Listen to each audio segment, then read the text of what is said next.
Alrighty, we are in for a beautiful session with a rather popular face if you don't know him. We've got Eric Molosky over here.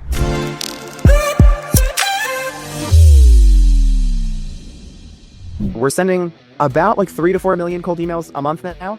You are pushing 4 million meals every single month right now. You're driving what I would at least assume as the top 0.0 something percentile of replies and leads on Smartlead. When I first started, I couldn't even spell API, so I had no clue what I was doing. If you had a pulse and a credit card, but more importantly, a credit card, I would do whatever you wanted to get that done. You started to say no quite early compared to what most people say no to, right? There's very few people now that I kind of like jump for joy and I'm like, please let me do this for you. Everybody else, I kind of stay skeptical and kind of push them away. It feels like there's an infinite amount of things that can go wrong in an outbound campaign, but there's actually only 3 things. Alrighty, we are in for a beautiful session with a rather popular face if you don't know him yet. We've got Chuck Norris over here. I'm kidding. We've got Eric Molosky over here, whose second name may sound very, very familiar to everyone in the cold email space, just not because it's long and very fancy, but also he's pretty much formulated a lot of what we've seen as Outbound and AI, as well as personalized outbound, that a lot of people use as recipes in the open world right now. So before I jump into it in terms of trying my best to sell you to the rest of the world, Eric, let's take a 15-second intro of who you are. Yeah, thanks so much. And thanks for having me. So my name is Eric Molosky. I'm the founder of Growth Engine X. And we're sending about like 3 to 4 million cold emails a month now. And I used to work at clay.com and help to build the product over there and things like that. But I've been running my agency for about 4 years now. And I just try to post the kind of content that would be helpful to me if I were to relearn cold email again. And I just try to just put everything we can out there. Yep. And somehow, whether you know it, now you become a placeholder and a name drop for most people. So kudos to you, man. Very proud of you. Yeah. It's pretty incredible. And also, I don't know if we're going to get into this, but I definitely want to mention it. Vaibhav was like there for me at the beginning of my like agency journey. I was in Miami and I just thought that I wanted to start an agency, and we did like a 30-minute call. He took time out of his day to be able to like help coach me on like some things that we needed to be able to do. And so Vaibhav has been a part of the journey since like before the beginning of us doing this. So I'm very grateful. You're giving me way more credit than I do. You did everything. I was just there for I'm gonna write on that tailcoat and say, yep. I was there. I was part of it. But look, man, thank you for your time. We're gonna jump straight into this because I think a lot of people want to know the kind of stuff we're gonna speak about, right? You are pushing 4 million meals every single month right now. You're driving what I would at least assume as the top 0.0 something percentile of replies and leads on Smartlead, and I use other tools as well. So you're clearly pushing a ton of revenue for your customers. So let's just jump back for a second and let's go through the fact that most people would hire salespeople to scale, right? But you chose this completely new path, and I think almost rebuilt a category with your content, as you said, as well as your playbooks with respect to how you use tech, right? So it's really funny because you don't come from a software background, but you think like an engineer. So what made you go down the path? Yeah, and I'm always thankful for that. Like, it's still funny, like, for as big as we are, I still take 100% of the sales calls. Which we've started shifting things a little bit that maybe we can talk about in a future thing about our free test and why I think that's such a smart idea. But anyway, I feel like I was really pushed, to be honest, by Jordan Crawford to be doing this because I don't have a software engineering background at all. When I first started, I couldn't even spell API. So I had no clue what I was doing. And it was really Jesse Ouellette and Jordan Crawford when I first started that I would see other people and seeing what they were doing. And then they would think, well, instead of hiring people, try to see if software could do it for you first as well, too. And then I also, a little bit of it was getting lucky and being one of the first users on Clay, and then eventually working for the team and helping build the product. Because then, and like, people will always ask me, what's the hype with Clay? Why do I have to get into it? And I would just, the thing that I tell everybody is, don't you download your list from whatever database you want to download it from, clean the company names in a Google Sheet, verify the emails, enrich the emails, and then upload it to Smartlead or something like that. isn't that your process? And everybody says yes. I'm like, okay, that is like a day one automation that you could build in Clay. And so I would see people hiring to just do these extremely manual things that I feel like I was blessed that then I had Clay to just kind of mash everything together, which then is kind of like a gateway drug into software, which then now OpenAI and all the other LLMs and things, yeah, just help. Like we even just built a make.com workflow by just using ChatGPT o3 and just talking to it, having it review the Smartlead API docs, and then it just like created the JSON, we exported it, and then we uploaded it to make.com. And I mean, it didn't work right off the rip. There were some things we needed to fix, but it worked. And so just the biggest shift I just had was that software is something that you can build and it's possible to automate a lot of things. And then once I went down that, it just like changed everything. You just went down a whole new path. Lovely, man. Yeah. That's awesome. And I think nowadays people less of an excuse to do that with all the new fancy tech that's come through the MCP side or whatever you want to call it, right? I'm gonna talk about that the hacky days because we know that's what we're gonna take on over here. When you started Growth Engine X, what was your MVP? I think I was there as part of that journey and I saw all the different offers and things that you've done. We've caught a few times about this, but like, what was your MVP? How did it look like? And what is that compared to what it is right now? Yeah. So I was very much a student of, and he doesn't post a lot of content now because he's doing other things, but this guy named Kirill Kristalis, who, Oh yeah, yeah. yeah, he would teach how to do all this like custom scraping stuff in order to do LinkedIn outreach or cold email outreach or whatever it might be. And so when I first started Growth Engine X, it was basically anybody with any kind of data request, any kind of outbound request, and a credit card, I would just sell to. And I distinctly remember there was a platform that like RIP, Lead Hype's Sales Navigator Scraper. OG, yeah. Yeah, that used to exist. You used to be able to take like Sales Navigator links and scrape like, I forget, like 50 Sales Navigator links a day. It was something amazing. And then they would give you the work emails, which the work emails were okay. It was just whatever. But then they give you personal emails as well, too. And I just remember getting paid like $700 to give somebody 100,000 personal email addresses. And for me at the time, it was worth it because I was using Lead Hype to fulfill on it. But that was like, when you think about it now, that is like not at all the price that you should be paying for personal emails. And I was just obviously I found an arbitrage and I was barely making money on it. And so that's a perfect example of how I used to do anything. If you had a pulse and a credit card, but more importantly, a credit card, I would do whatever you wanted to get that done, as long as it was like a data scraping cold outbound thing. And then that, and like everybody kept telling me, they're like, what business do you want to run? You really got to focus. Who do you want your perfect customer to be? And I took the longest time to try to figure that out, because we would make a decision to go with like a certain customer type, and then there would just be issues with that. And so now, I mean, I just took a call with like one of the, I wouldn't say the largest staffing recruiting firms, but like these guys are the people who do the executive recruiting for all of the really, really top companies. And they said they wanted to build clay tables for outbound, and we needed to use their sales loft, and we needed to do a CRM enrichment for them. And I was like, nope, pass. We're out. Like as soon as you want me to do something else that's outside of a very scalable sending tool, and they wanted to use their main domain and all the other stuff, it's like, no. So now we're very, very, very tight on all we do is cold outbound. We even just did like a CRM enrichment for somebody that I had to give their money back because we just totally screwed it up. Like we're just so bad at that. Like we can do CRM enrichment, but when you're paying us just to do CRM enrichment and it's a little bit more complicated, my team, they just like lose their minds on things like that. So now it's very, very focused. And it's like, if your LTV isn't $5,000 or more, you don't have a TAM of an easily findable TAM of at least 100,000 people, and you don't have like salespeople on your team, we just don't work with those companies. And so now we've gotten much more focused, and we're email only. We don't do any LinkedIn. We don't do any cold calling. I don't even book the meetings for people. It's like, if you don't fit inside this box, I'm out, which is maybe like the biggest lesson I would want newer people to take away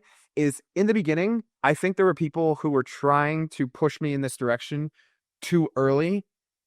But it's an important direction to go into. So like, I don't really have a line where it says, hey, you know, like you should really just double down on that and stop taking on, you know, everything. I would say when you start hiring people, you need to start saying like, okay, I can't train these people to do everything. So that's probably a good point of, hey, we need to start getting more focus, and you can just sprint and just take on the revenue that you need to be able to keep making things work. But then again, I also think I hired people too late. And if I could do it again, I would start hiring a little bit earlier, but you know, That's the other. Water under the So bridge.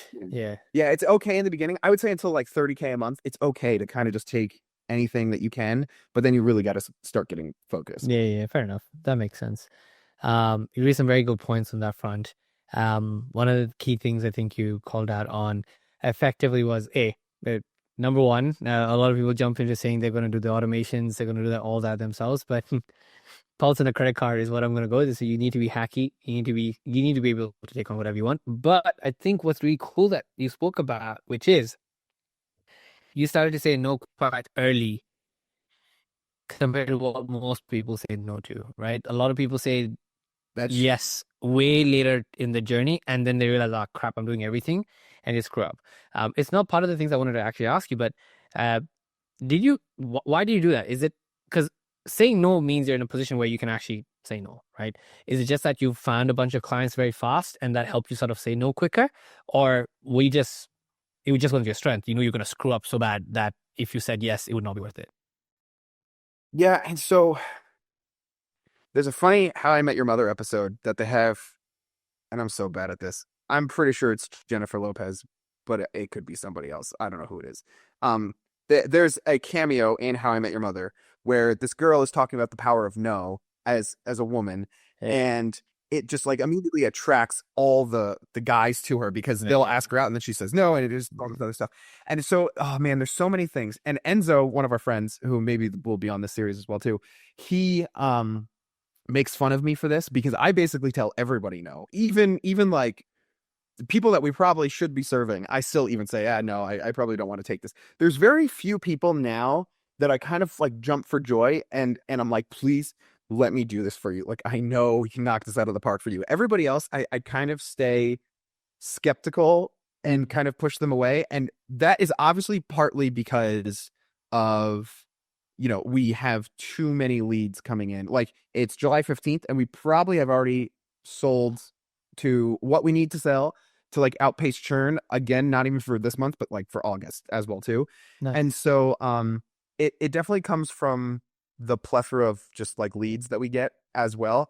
But also when you tell people, because they expect, you're a marketing agency owner, they expect I'm going to be sold. They're going to tell me how they could solve all of my problems and this, that, and the other thing. The amount of times that I'll talk to and I say, hey, I've never run a campaign like this. It's going to be borderline ROI positive for you. I have a call today with somebody who in the sales call meeting note, they said, we have an SDR team.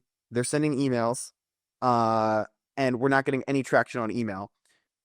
I'm going to ask for an audit immediately because like, what do you think I'm going to be able to do? Like, I do have this belief that like, I am not by any means God's gift to outbound marketing at all. It is all just, do we set up inboxes properly?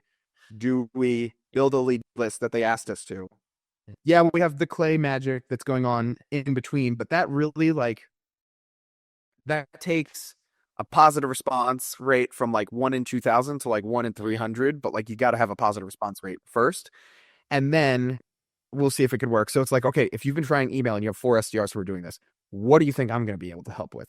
And so I got to like look at their content, look at their targeting and see what their deliverability is. And if they're really screwing up on all of those things, then maybe we could talk about it. But otherwise, I might even just tell this person no, because if you're already doing it, like, what do you think some other guy Some other externally person will definitely help think, you yep, with? yep, yep, yep. You're not Yeah, and asking. so and I feel and I'm catching myself a little bit meandering, but I think there's like two things is like one, as an agency owner, a lot of times people think that you need to do this hard close kind of stuff and you need to show them, that you can Yep. prove it to them that you're going to fix all these problems and everything, but it's like just being truthful is just far better. And then you'll get referrals from people who they were like, "Hey, he shot it straight. Maybe you guys could try it as well too." But then also to just say, hey, like this is my fit and this is where things work really, really well. You're a little bit off color from that. And that's just a risk to you. And you should just know that. And that like really attracts people to you as well too. It's not even like a sales strategy. It's just me being truthful that then like turns into a sales strategy, I guess. Because people love it. And yeah, it's the ultimate power play. It's like, how could you say no to money? How much money do you have? So it's one of those Yeah, things. yeah, Fair exactly. enough. Nice, man. That makes sense. That makes a lot of sense. All right. One more question, or two, three more. So it won't take too much of your time because we've got a lot of stuff to talk Oh, about in the absolutely. coming up episodes. Um, I think you'd be a right person for me to understand on this part, right? Um, Talk to me about one of the first technical challenges that you hit and how you solved it? That's a great question. So one thing that I discovered that I think other people need to learn as fast as possible is it feels like there's an infinite amount of things that can go wrong in an outbound campaign, but there's actually only three things that could go wrong for an outbound campaign. One is just the copy and the targeting just flat out just isn't working and you need to try something else and you just need to go at it again. Or two, you're not sending enough emails to net new people because your positive response rate is highest on email one. So you just need to make sure your campaigns are always filled with net new people. Whenever I see agencies that are like, for $5,000 a month, we'll send to 3,000 contacts and they kind of like bucket it like that, I'm always like, dude, I don't know why you would do that because Yeah. that is not the bottleneck to your pricing. And just keep pushing new contacts through. Like you need to just keep going. So they don't have enough net new contacts in the campaigns, or your inboxes are shot and there's just like you're just not delivering anymore. And so the first technical challenge that we faced was we were just running so many campaigns in Smartlead that when you have four customers, it's easy to just on a daily basis just kind of check it and just see how things are going and just all those things. But we were really losing track of those three questions, and so we built it in like ClickUp, which building this made me understand what a 10x engineer is, because if you looked at my first like analytics dashboard, it was so like over engineered. I literally would have to keep a make.com scenario running every hour to just solve all the like inconsistencies that I had in the data because it was just so bad. And we were spending like $1,500 a month on make.com just because I was just so like over engineering this garbage workflow. But I got my numbers and it was correct. And so the first thing was automatically being able to pull out the data from Smartlead so that we can answer those three questions every day of like, are we on track for this? Are the inboxes looking good? Or is this campaign just garbage from the beginning? And then being able to like send warning signals based on those things. Nice. I would say that was the first technical Technical challenge challenge. that we got Yeah. into that I had to solve. Yeah. Nice. Not glad that was part of that first journey for you. Um, Yeah. Now, on that front, I guess nice parlay into this, right? You eventually did integrate into SL for your outreach. What were you doing before in terms of how you set this up prior to doing this with SL? And were there any specific capabilities that made you move to a product like SL or an equivalent to get you to, I guess, send at the scale that you did, right? So if I were to summarize the question one more time, what do you do? What did you do before that didn't work or that did work? And what did you do, or what was the attractive point to move across to something like a smart lead to get you to send at the volume that you're sending? Well, so, and I'm going to make sure that as in transparency, like all of our biases are fully known, we were already becoming very good friends from your smart writer days. And we were talking a lot. Yeah. And then, when you launched your product, I was just like, You're already number 11. yeah, user number 11. I would have been faster if we were in the same time zone, because the only thing I woke up from the message and then I signed up. And so then there's that. But before that, we were using quick mail, and that was just, and the biggest thing was, and I'm sure I don't mean to like poo poo on quick mail because I feel like they've had to have changed the products. Yeah, they have. Yeah, like back then it was just like it would blow my mind of like how they had it set up, because I was like, I have no clue like how you're doing this, that, or the other thing. And so then on Quickmail, also the way that the pricing used to work before Yeah. another tool like broke the market, was that you would pay per inbox that you Yeah, had. good tool. They're called Instantly for anyone who wants. Oh, okay. Just No. before they broke the market, because they like that is a perfect example of like Jeff Bezos saying like your margin is Your margin is my opportunity. Yeah, they totally broke the market with that. Yeah.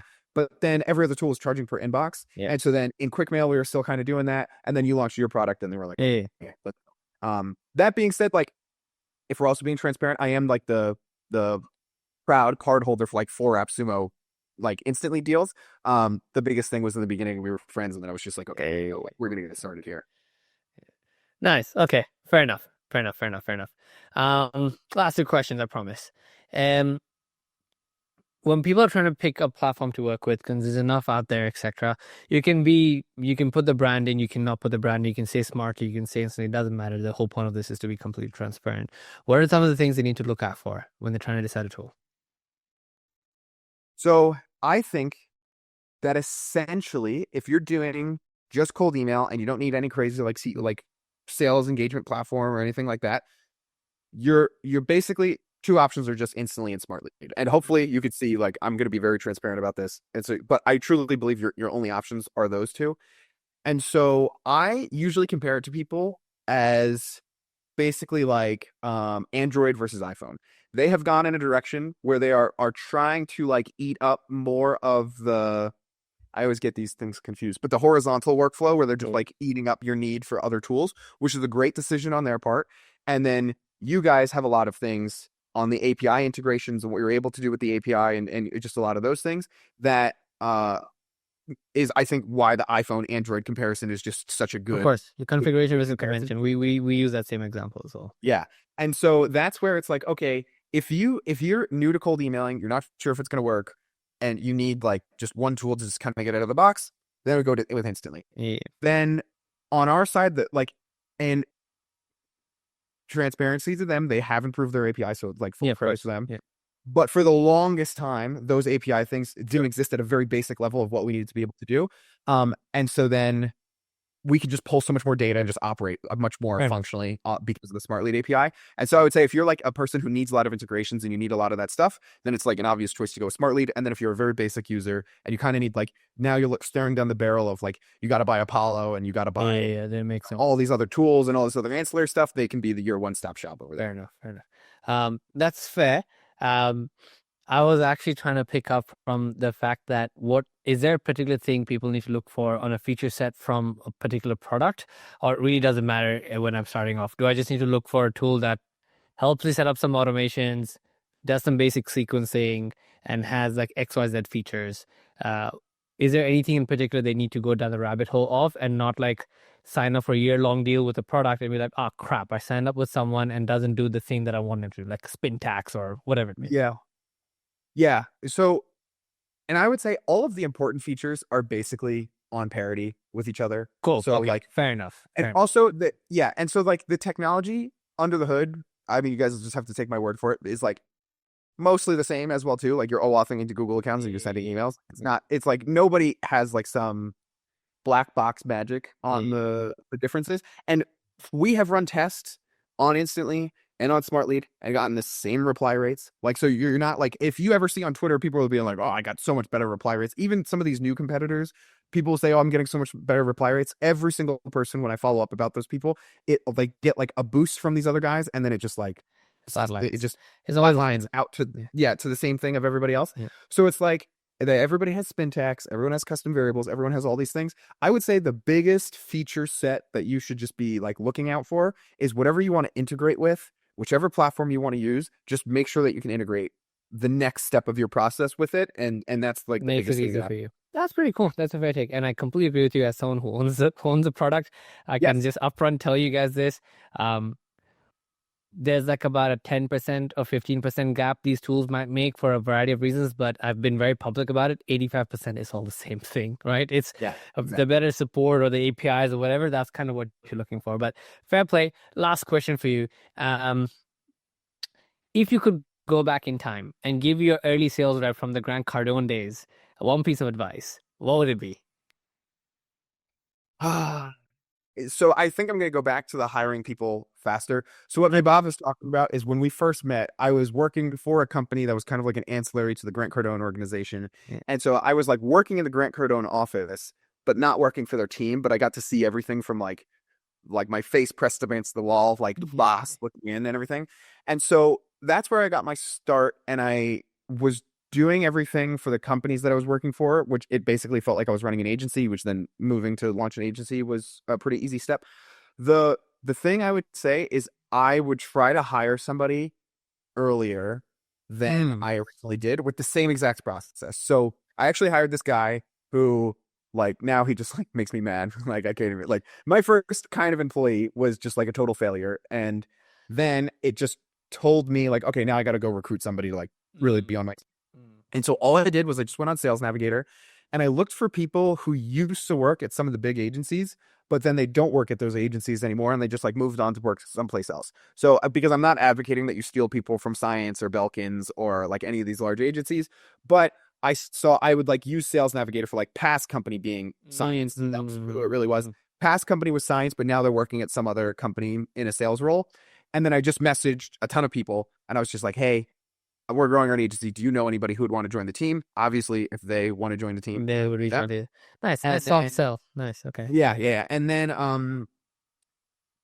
I would just then like hire those people. Basically, at that point, we're just looking for like I don't even have processes yet, so all I need is just like somebody that you could really find somebody really good in Mexico or South America or the Philippines or something like that or India, and you could probably get somebody for like $700 to $1,500 a month when you first start. They came to me and they said they were making $700 a month, and I told them that that's not what we're going to pay you. I think we started our first people off at $1,000 a month, and now everybody makes more than that. But just to be transparent, this was also 2 years ago too. And so then what I really did that now I just had a coaching call with another agency and he was like, my people, they don't get these things right. And like, they're screwing up with these customers and this, that, and the other thing. And I was like, how many customers do you have? And he was like, 10. I'm like, okay, how many are you directly involved with? And he was like, well, maybe 4. I was like, hey, dude, I have 53 customers and I'm directly involved, all of them. And so the way I would train this first person is I would literally just hop on a Zoom and I'd be like, we have this task to do for this customer. We're just going to do it together. And I would just assume for your first person, you are not going to get an ROI on their employment for conservatively the first 2 months. Like they'll help with other things, but you've never hired somebody before. You have no clue what you're doing. The way you train them is to just be like, look, we're going to hop on a Zoom and this is exactly how we do this process. And you're going to learn from that. I would improve that by like, then after the Zoom, you should ask them to write an SOP. So then you can review their understanding of it was. But I would, if I could go back and give myself advice, I would hire somebody sooner. And I would still follow the same playbook, except maybe sprinkle in the like, hey, write an SOP so that I know that you understood it. But then you also get an SOP for life after that as well too. But like I was just talking to somebody. I was like, how much time do you spend training your team? And he was like, none. I was like, oh, dude, like, That's the problem. Still train. Yeah, I still train. yeah. So That's a problem. That's a big problem. Yeah. Fair enough, man. Well, look, this was fabulous. Thank you for a peek into your beautiful mind and brain and all the other parts that are filled with Chick-fil-A. Actually, you don't need Chick-fil-A. Sorry. Not that much.